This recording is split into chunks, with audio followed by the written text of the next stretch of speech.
Hi, my name's Minnie, and welcome to what appears to be the first ever in-depth explanation of stats and strategies for Polyguns. We'll be discussing all of the information that I have available to me regarding the game, including statistics on items, game mechanics, strategies, and even some lesser-known pieces of information. I hope that by the end of this video, you have a better understanding of how the game works, and you can take away important information to be able to play better on your own. To start off, let's discuss what Polyguns is.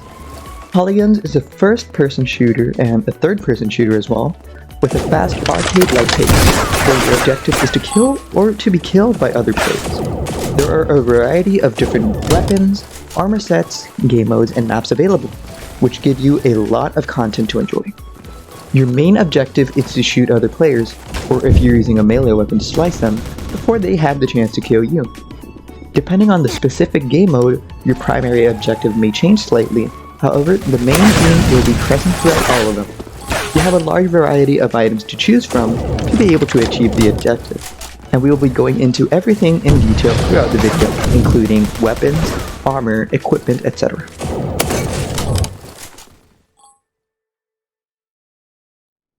First, let's start off with weapons.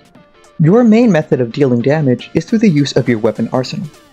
Each player is able to choose two different weapons, both a primary and a secondary. Either of these can be from any category of weapon, but you're only able to equip one of any specific weapon at a time. In other words, you cannot equip the same weapon twice. There are three main types of ammunition, alongside melee weapons. There's regular, galactic, and railgun. First off, regular rounds are the most common type of round. They fire straight towards the target and have no special features to them. They are generally the type of weapon that deals the less damage. Next we have galactic rounds. This is the second most type of round, and they fire in a lightning bolt fashion, wiggling through the air until they hit the target. They also have this distinct neon blue hue to them, and while they make it easy to identify the origin from which they're fired, they generally deal more damage than regular rounds. Lastly, we have railgun rounds. These are the least common of the three types of ammunition, with only 6 weapons in the entire game to feature them. They are still, by far, the round that deals the most damage. They have a distinct neon red glow to them. Railgun rounds travel in a straight path to their target in the same fashion as regular rounds.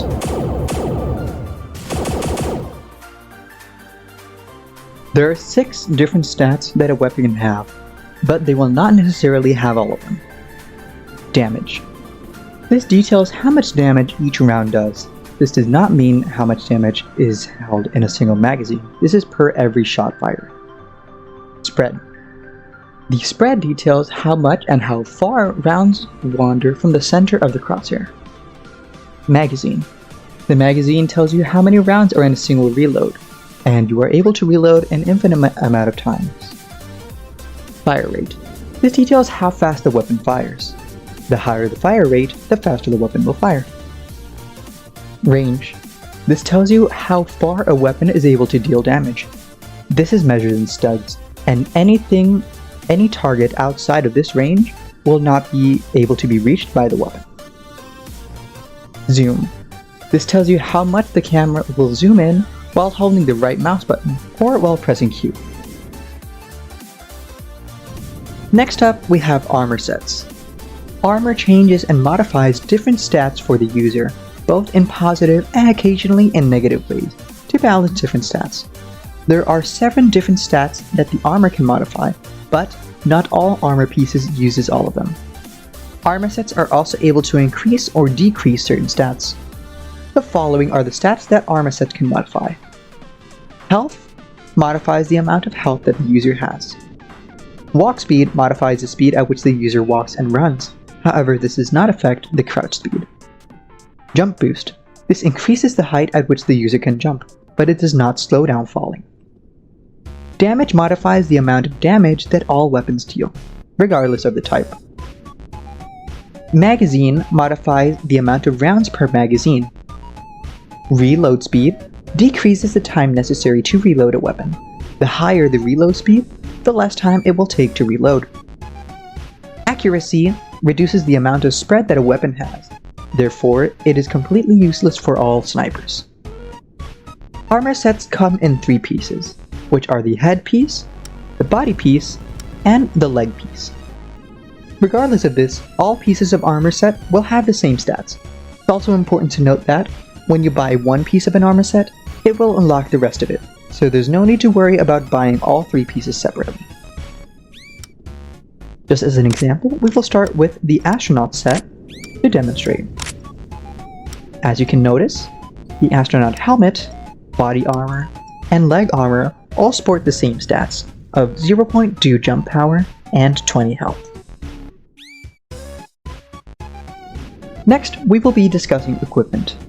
Equipment pieces are tools that you can use during gameplay to aid in either staying alive longer or killing enemies faster, as well as movement. You can equip only one piece of equipment at a time, and you can activate it by pressing E, with the exception for the jetpack and for the jet boots, which act as a double boost. First off, we have the cloak. The cloak will make the user invisible for a set period of time, during which they will be able to move around and damage other players. However, they will also be able to take damage. The cloak is heavily frowned upon since users generally use it to compensate for the lack of movement or aiming skills, resulting in very annoying tactics with no defense. If you use the cloak, you have a skill issue, and this is just a crutch. Next, we have the damage booster. The damage booster will significantly increase the user's damage output for a set period of time, which applies to all weapons regardless of their type. It will also make the user glow with that red haze. Next off, we have grenades. The grenades act as a third ammunition of sort, which are able to be thrown at enemies. The grenade will explode either on impact with the enemy or colliding with terrain. It is also possible to use the knockback from grenades to boost yourself in the air, which is also known as a grenade or nade jump. Next off, we have the jet boots. The jet boots act as a double jump, propelling the user up and forwards in the air for a small period of time, compared to a single jump and a jet boost. Next, we have the jetpack. The jetpack works in the exact same way as the jet boots. However, they propel the user further at the expense of taking longer to reload.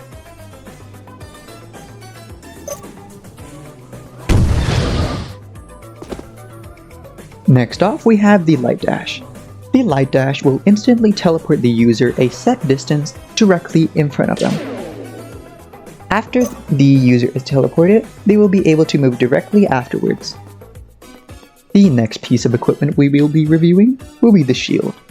The shield simply does what it states, and it dramatically increases the health of the user. However, this will not be displayed on the user's health bar. It will also give them a golden or a yellow haze, similar to what the damage booster does.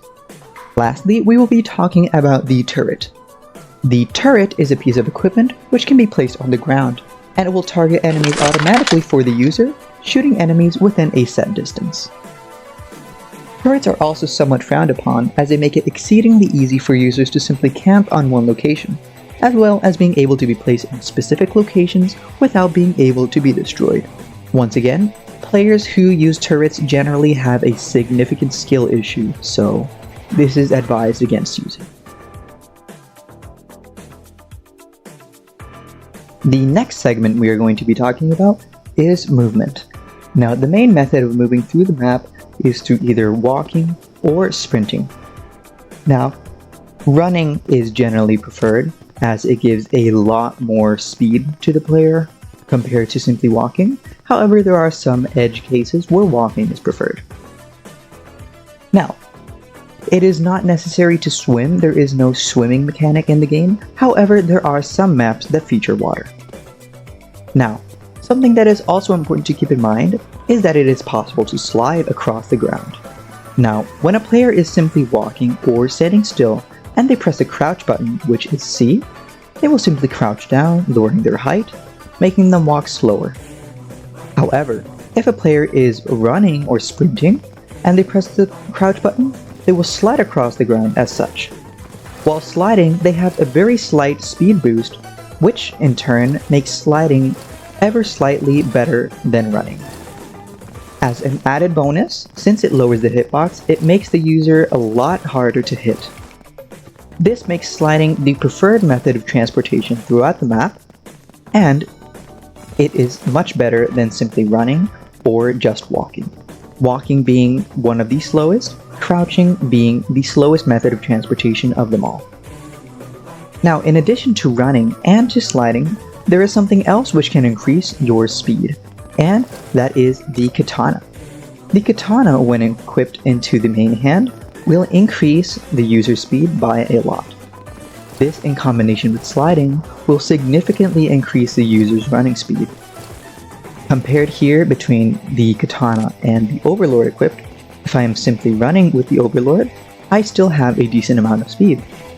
But if I were to switch to my katana and slide around the map, my speed is increased by a very good amount. So, using the katana in your first or secondary slot, it must be equipped primarily when you are moving, is one of the fastest methods of transportation. In combination with a full set of ninja armor, you can achieve the fastest walking speed in the entire game. Another important factor to keep in mind is that movement is almost more important than aiming. It's more important to be able to evade the enemy, as I did here, than to be able to hit them. However, aim is also a very important part of the game. You have to have a very good combination of both movement as well as aiming skills in order to be able to be successful in the game. Next, let's talk about the maps. Now, there are 6 maps in the game, all of which have their own special perks, advantages, and disadvantages. Every round, one map is chosen at random from the following list. First, we have the Underground. The Underground is the most complex of the maps, having long, narrow corridors, underground chambers, and open-air trade areas. It has 2 large areas with skylight access and 3 main indoor chambers. The corridors are very narrow, which make it particularly difficult to slip by if you aren't quick enough. The next map is the Facility, and this is the smallest map in the game, having only 2 sections, the unloading front area and the rear end. They are both connected by a narrow hallway as well as a side tall corridor. There is a lava river underneath the bridge, so it is very important to not touch it as this will kill you. This is also the only map to feature lava in it. Next up, we have the Colony. The Colony is a medium-sized map with houses and structures in the middle of the main portion, in which one can hide and climb. It also features a ship, which is suspended over a dangerous void, which will kill you if you fall into it. The majority of the map can be seen from this ship, so it is especially important to beware of campers on the ship. There is also the Island map, and this is one of the larger ones, featuring 3 distinct zones to explore. There is the ocean, the beach, and the forest. In the ocean, there is a lighthouse, and there are also 2 beach ships, containing crates. At the beach, there are 3 houses in which a player may hide. However, they don't have any single entry rooms as to avoid campers. At the back of the map, there is the forest, with ample trees and corridors to hide and evade in. However, you can also use this as a good hunting ground. The following map is the Marsh. The Marsh is the largest map in the game, consisting of a round area with pillars around the edges, and trees which serve as both places to stand on, as well as cover from incoming fire. It is highly recommended to use long-range weapons, such as assault rifles or snipers on this map. Next, we have the Desert. The Desert map is a medium-sized map with both inside areas as well as large outdoor areas. There are plenty of spaces to hide, as well as skeletal remains, which serve as cover for incoming fire. On the desert map, it's very important to continuously be moving more than a lot of the other maps, as players can always be hiding around corners, and it is especially easy to die if you stand still at any one particular spot. The last map we are going to take a look at is the Town. Featuring a variety of houses, a couple of corridors, and tanks lining the streets, the Town is a great map for the FFA game mode. It is one of the smallest maps in the game, which forces players in it to be on high alert at all times, as there could always be a player around the corner. This map is especially great for free-for-alls, as there are places to hide, as well as to run to if you're receiving a lot of incoming fire. The next item we are going to be reviewing is credits. Credits are the in-game currency which are used in the loadout to purchase different weapons. I have everything unlocked at the moment, unfortunately. I will not be able to demonstrate this. However, when you go to your loadout and you have a piece of equipment, armor, or a weapon that is not unlocked for you, you will be able to spend your credits in order to unlock it. There are 3 primary ways of obtaining credits. First, there is the daily reward, which will always be of 1,000 credits. This is awarded to a player every day that they log into the game. They will not receive this bonus if they do not log in for the day. The secondary method of obtaining credits has to do with finishing a round. Every time that a round finishes, you will be awarded the amount of points you earned in credits. So, if you earn a total of 200 points in a round, you will also be awarded with 200 credits. The last way and the most effective way of earning credits is through crates. You can use either credit crates or other types of crates. If you use a credit crate, these are the probabilities of obtaining any of these amounts. In this case we got 100, in this case we got 200, both ends of the spectrum. Those are credit crates which will always give you credits. However, there's also armor crates, weapon crates, and equipment crates, which we will go into detail later on. If you have already unlocked a blueprint and you open one of these crates, it will give you an equivalent amount of credits. However, this amount is not always the same. Those are the 3 primary ways of obtaining credits and what credits are used for. The next item we are going to be reviewing are crates. There are 7 different types of crates which can be found around the map. When they're open, they have a chance of giving you one of the different type of item that the crate belongs to. Crates can be found around the map, and when they are touched, they can be picked up by the player. As an example, these are crates. When the player touches the crate, they will pick it up, and this will be added to the player's inventory. There are 7 different types of crates. These are the XP crates, which give experience points to the player to increase their level. There are credit crates, which, as mentioned previously, will grant credits to the user.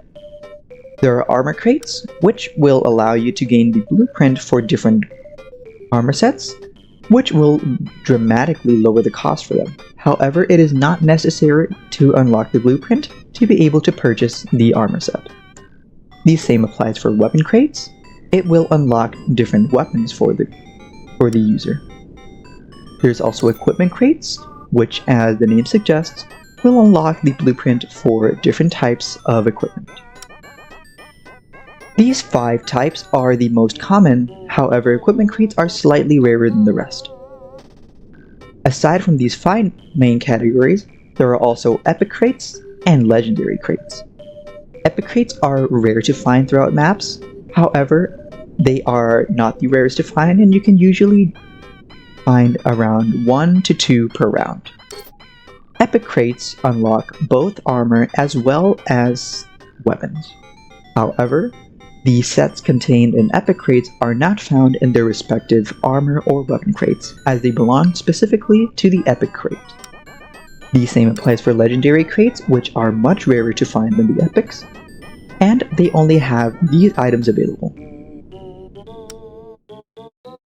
Next, let's talk about game modes. Now, there are 3 game modes in the entire game. There's TDM, FFA, and KOTH. We'll go into them in order to explain them. First, as you can see here, this is a TDM, which stands for Team Deathmatch. Now, during a team deathmatch, the server is split into 2 different teams, during which they will have to gain a amount of kills. And the team that manages the highest amount of kills will win the match. Next, we have FFA, which stands for free-for-all. Now, during a free-for-all match, every player is pitted against each other. There are no teams, and there are no ways to help each other other than not firing. Now, during an FFA match, the singular player, who earns the highest amount of kills will win the match. It's important to note that in all the game modes it is possible to have a tie with another player, however this is exceedingly rare. Finally, we have KOTH, which stands for King of the Hill. During a King of the Hill match, there will be a hill, as you can see here, on which the members of your team will have to stand. And the longer that the members of your team stand on the hill, it will earn more points to your team, and the team with the highest amount of points by the end of the match will win. Do keep in mind, the amount of kills does not factor into the amount of points. So the next section we're going to be reviewing will be strategies. Now there are a lot of items that come into term when it comes to strategies, so we'll divide it into 3 different subsections. Weapon sets, armor sets, and offense/defense. Now it's important to note that this is sort of subjective to a certain point. However, the loadouts and strategies that I will be demonstrating have proven to work.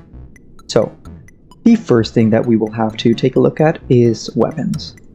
Now, first off, I'm going to go to my 4th loadout, which is not one of my primary ones, and I will be using this one to demonstrate. Just as a note, you can keep 4 different loadouts at a single time, and you can equip any one at any time. I will simply use this one as a burner.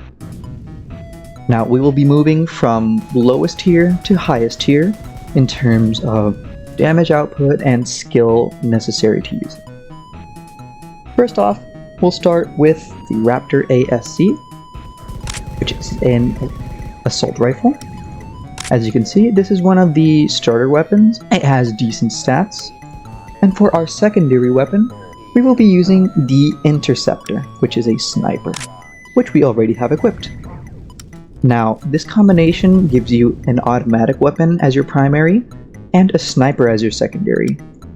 This loadout is intended for users who don't have too much in the sense of aiming, and it also has a long-range weapon which deals a significant amount of damage. Now, the weapons required for this set can be obtained at the beginning of the game. You don't need to purchase them, and in fact, they are the basic tier weapons. However, this is a decent loadout for newer players. Now, I'm going with an assault rifle instead of a minigun or anything else, since they have better accuracy overall than other weapons. For example, miniguns have a spread of 2, whereas assault rifles generally have around 1. The second loadout we will be taking a look at is Pulse Ordnance plus Galactic Minigun. Now, this loadout is a cheaper one than Overlord plus Galactic Assault, while still managing to deal a significant amount of damage. The Pulse Ordnance is the cheaper of the 2 primaries. You can also switch this out for the Recon, which is a sniper, which is right underneath the Overlord in terms of price and damage. However, usually it is cheaper to go with the Ordnance regardless of it having a little bit of spread. Now, they both deal a significant amount of damage, but might not be able to perform as well as the Overlord. The minigun, on the other hand, allows the user to spray rounds toward the enemy as well, with enough rounds for a decent chance of winning. Now, it is usually recommended to avoid spraying with a weapon with a lot of spread. However, for lower skilled users, this is a decent setup. However, it is definitely recommended to improve on aiming so that when using an assault rifle or any other regular rifle, you will be able to hit the target more precisely and with more fidelity. Now, the next loadout we will be taking a look at is the Galactic Assault plus the Galactic Pistols. Now, this set is intended for users of very low skill set, as they allow the user to simply spray rounds in the direction of the enemy without requiring too much aiming skills. It also allows for a high amount of damage per second, which is useful against crowds. Now again, this is still intended for higher level users than the previous set, however it does require a little bit more skill in terms of aiming. The next loadout that we will be taking a look at is the Rail Overlord plus the Galactic Assault. This loadout is another very highly positioned loadout, as you have an instant kill weapon for nearly all enemies immediately available, as well as having a high and fast damaging secondary. This is simply as a backup, as the Rail Overload is usually able to deal with enemies instantly. This set can be paired with almost any armor set, as movement is less of an issue with this set, since you have more rounds at your disposal. The last set that we will be taking a look at is the Katana plus Rail Overlord combination. Now, this is one of the highest ranking weapon loadouts, as it provides a huge speed boost to the user, while also having an extremely powerful weapon at one's disposal. This set, however, demands a high level of movement and aiming skill, as you will only get 3 shots at any one particular enemy, which makes it particularly difficult to use against crowds or in games with a large amount of enemy users. It is also important to pair this set with a fast set of armor, as the movement aspect is highly important. So this can be used with either the regular hyper armor, or with a ninja set or a combination of the two in order to get that speed boost. The next item on our list that we will be taking a look at is armor sets. Now, the amount of individual armor sets in the game is huge. However, there are pieces of armor that are objectively better than others. For example, between the Viking and the Royal set, the Viking is better, as it gives a higher health boost with no adverse effects. It's also important to keep track of negative effects, if any, when choosing loadouts. For the purposes of this loadout, I will be giving the full set instead of just one particular piece or just the names, so that we can take a look at all of the pieces. Remember that you can always switch out the specific piece of armor, as they all have the same stats. So if I were to say you should use a hyper helmet, you could always swap it out for a hyper body armor, and the ninja for the head. The first set we will be taking a look at is a full Forest Warrior set. Now, the Forest Warrior has the same stats on all of the pieces, so you simply must equip all of the pieces at once. Now, the reason we are choosing the Forest Warrior is it has the exact same stats as the Galactic Assassin, which is a very popular set. However, the Forest Warrior is very cheap compared to the Galactic Assassin, so this set is intended for newer users who are still getting a grasp of the game, and it will still give them a decent amount of stats. The next set that we will be taking a look at is one ninja piece, one skeleton piece, and one hyper piece. Now, this set provides a huge boost in which the user can have one extra shot with any sniper, since this gives us 0.05 magazine size with the skeleton. Now, the important thing to note with this set is its health is lower, as well as being a little bit slow, so this set is a very good set in terms of speed. However, its health could be a little higher, while still providing a good amount of damage boost with the additional extra shot if the user is using any sniper. The next set we will be reviewing is a full ninja armor set. Now, the ninja armor set is the fastest in the entire game, so you can gain an extreme amount of speed boost if you are using this armor set. Now, when using this set, it's important to take in mind that it does decrease your health to a maximum of 85 health points when using this armor set. So it's important to have extremely good movement skills in order to be able to use this set properly. The next set we will be taking a look at, which is also one of the more expensive sets and harder to get, is full Hyper Knight. Now, the Hyper Knight armor set is a very solid armor set overall, and it excels when used by itself. Its very high health bonus, plus any additional speed and damage boost, make it a tough armor set to crack, although it is somewhat slower than the next option we will be reviewing. The next set we will be taking a look at will be 2 hyper pieces with 1 ninja piece.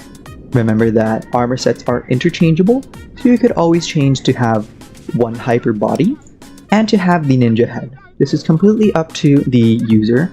I simply prefer the helmet for aesthetics. Now, this is one of the best sets in the entire game, as this loadout provides a very high speed boost while also providing ample health and a damage bonus. The ninja piece of armor does reduce the health points by a very slight amount, but it compensates for this with its speed as well as its jump boost. This set is extremely powerful when combined with the Katana and Rail Overlord, and in fact is my primary loadout. Even though I have it as my secondary here, This is the loadout that I use the majority of the time.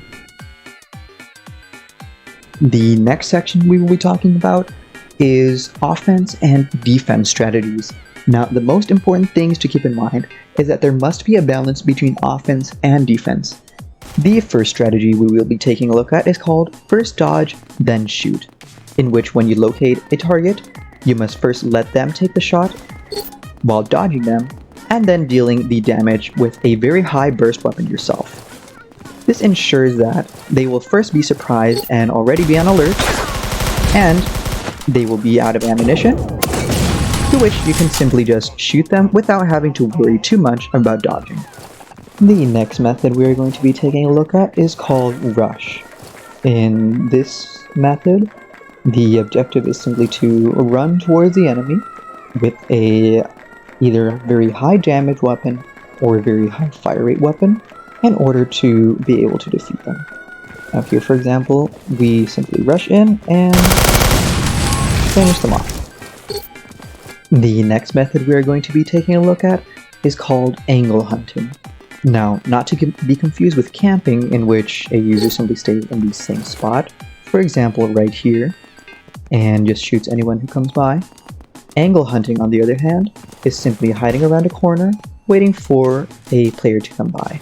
Now, once again, this is very different to camping, in which we wait for the enemy to turn a corner and shoot them. The next and final method to take a look at is called no-scoping.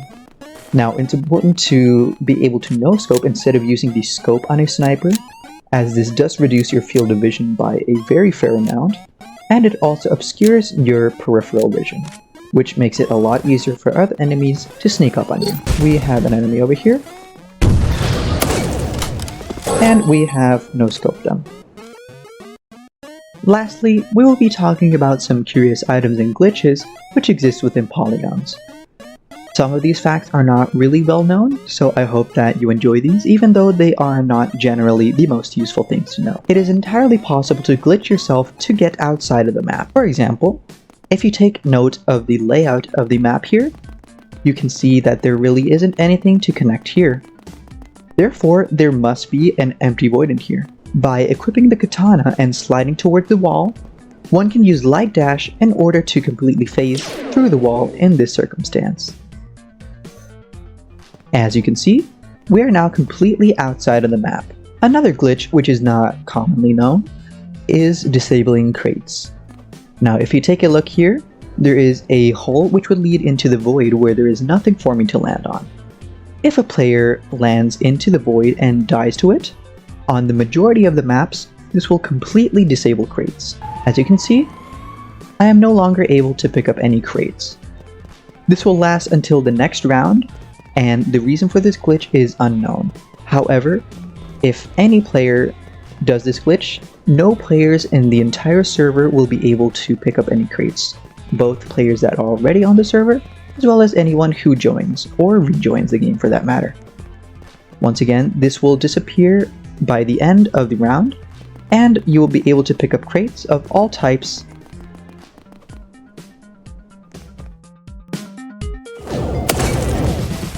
That is the end of this video. I hope you enjoyed. I spent quite some time gathering this information, so hopefully it is useful for you in order to improve on your Polyguns experience. Now, if there is anything that you would like to ask or add on to this, feel free to message me on Discord and also join the Polyguns Poly Central Discord server so that you can have more information at your disposal. You could also interact with the community more, as the majority of the regular players are on there, and you can talk to either me or the majority of people featured on this video. Thank you for watching, and have a very good day.